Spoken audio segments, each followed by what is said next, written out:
आचार्य चाणक्य मगध में। उसी क्षण आर्य चाणक्य कुसुमपुर मार्ग पर दिखाई दिए। वे निरंतर बढ़ते जाते थे। मार्ग की वर्षा और धूप उनको नहीं रोक पाती थी। उनको तो बस यही धुन थी कि कब मगध पहुंचे।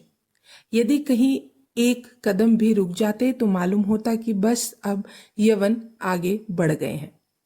एक एक क्षण जो विदेशी एवं अत्याचारी यवन इस देश में बिता रहे थे वह उनको एक एक युग के बराबर मालूम होता था और फिर उसकी पीड़ा तो उनको असहनीय थी। अपने ध्येय के प्रति आवश्यकता है इतनी लगन एवं तन्मयता की।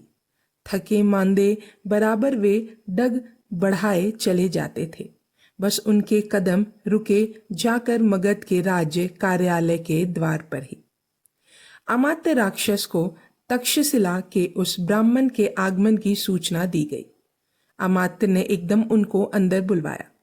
देखते ही दोनों का पिछला प्रेम उमड़ पड़ा। राक्षस ने दौड़कर चाणक्य को बहुपाश में जकड़ लिया। दोनों बड़े प्रेम से मिले, परंतु चाणक्य तो अपनी बात कहने के लिए अधीर हो रहे थे। कुछ देश की खबर है अमात्य राक्षस? चाणक्य ने पूछा।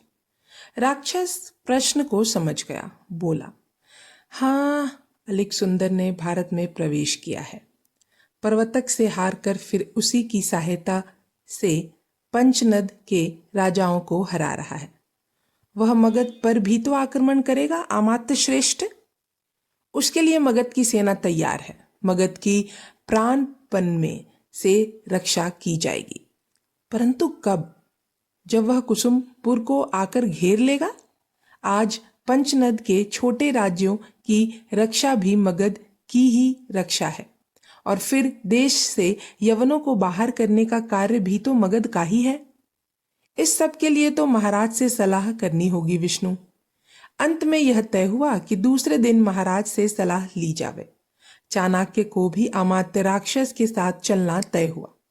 चाणक्य तो चाहते ही थे कि वे आज ही तथा अभी महाराज के पास चला जाए, परंतु राक्षस ने बतलाया कि कल से पहले तो महाराज से भेंट हो ही नहीं सकती। यह सुनकर चाणक्य को चंद्रगुप्त की बात याद आ गई। उनके माथे पर बल पड़ गए।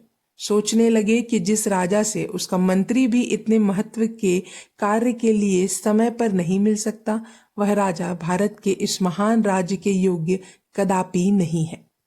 यह भाग यही समाप्त होता है। अगले भाग में हम जानेंगे संघर्ष का संकल्प चाणक्य के द्वारा। तब तक के लिए धन्यवाद।